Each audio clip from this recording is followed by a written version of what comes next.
The year was 1896. Again, in search of knowledge, the net was cast into the sea of the unknown, and like in our fable, a catch was made, an accidental catch. The discovery was made by Henri Becquerel, a French scientist. Today I discovered something very strange. I happened to leave a piece of uranium on a wrapped photographic plate in a dark drawer. When I developed the plate, I found that it was fogged. Apparently, the uranium had exposed it, even in the darkness and through the wrapping. This uranium, it seems to possess some mysterious activity and give off some type of radiation all by itself. C'est extraordinaire. Becquerel had discovered radioactivity. Pierre and Marie Curie, two other French scientists, were greatly intrigued by this strange phenomenon.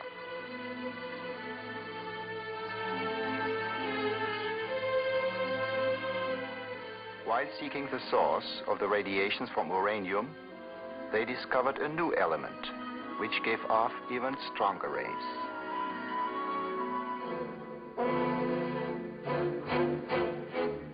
Look, our new element.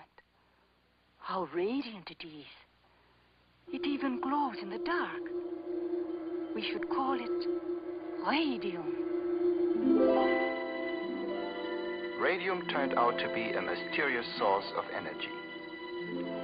This remarkable element would go on radiating like an endlessly flowing spring.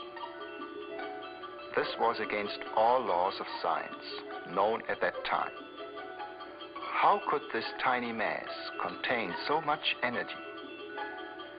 This mystery shook the very foundations of science. It was finally understood in 1905 when Albert Einstein discovered an important new law. His theory showed that every mass contains a tremendous amount of energy. E stands for energy, M for mass, and c squared is the speed of light multiplied by itself. Now, c squared is a very great number, and so, if multiplied by even a small mass, the result will be a very great amount of energy. This is a cold scientific explanation, but its deep meaning can be easily understood through our fable. Einstein, like the fisherman, found that a mighty force was contained in a small vessel.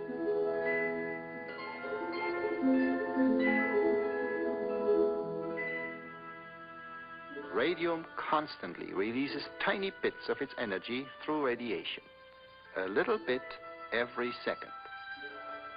And there is so much energy that this activity can go on for thousands of years. These rays were actually tiny fragments of atoms breaking apart. No longer could the atom be considered the smallest particle in nature. Evidently, the atom was not an indestructible little ball after all. But then, what was it? The first clue to this question came from Lord Ernest Rutherford of England. The year was 1911.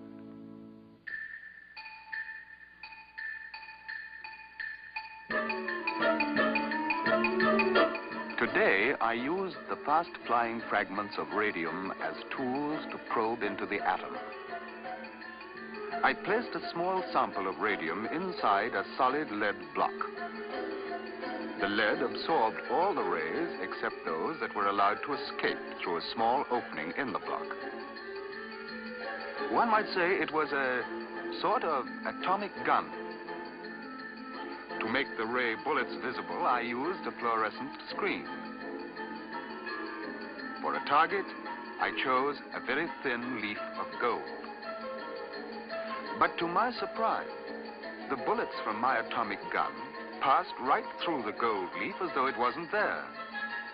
It was like like shooting at a ghost. This was truly amazing because the gold leaf was a solid wall, 2,000 atoms thick. So the atom can't be as solid as we always thought. Then, unexpectedly, one out of thousands of bullets ricocheted, striking something solid.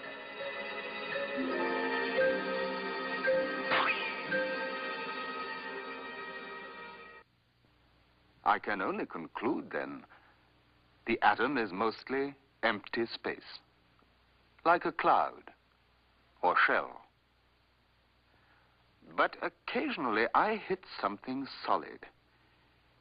It must be very small, a tiny particle in the center.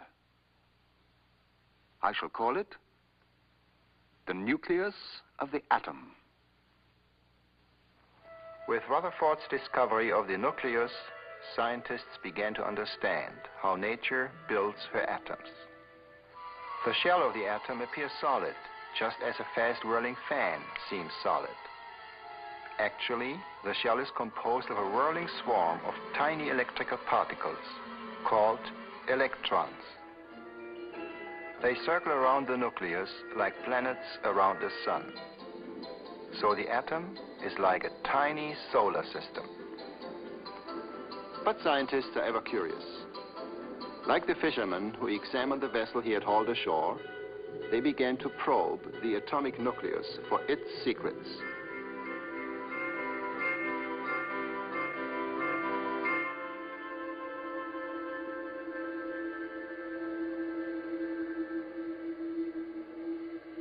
They found that it was composed of small particles electrically charged.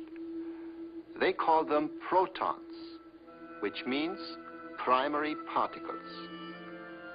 Later, to the great surprise of science, other strange particles were discovered in the nucleus. They had no electrical charge. They were neutral. And so they were called neutrons. At last, the mystery of the atom structure was solved.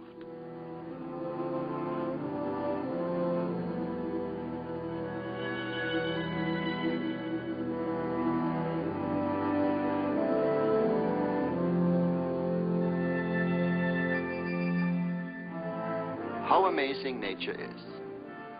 Think of it. There are countless solar systems of atomic suns and planets in everything.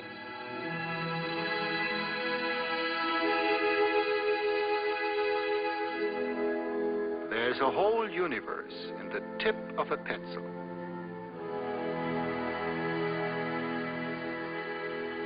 Even in this tiny pencil dot, there are billions of times more atoms than there are people on our Earth. There are many kinds of atoms. It's interesting to see how they differ in the various elements.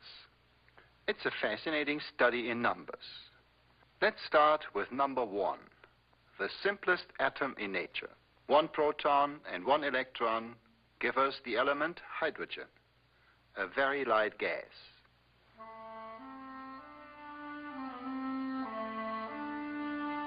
Nature always keeps an electrical balance in her atoms. So, if the nucleus has 2 protons, it will also have 2 circling electrons. This makes an atom of helium. There are also neutrons in the nucleus that add to its weight. And so, by simple addition, nature builds the atoms of all her elements. 6 protons and 6 electrons and some neutrons for carbon.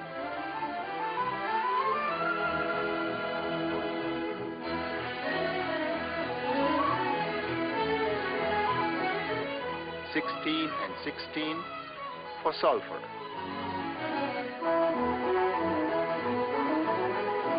26 iron.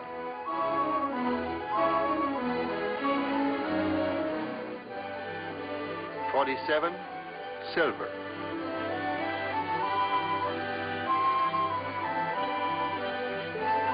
79 gold.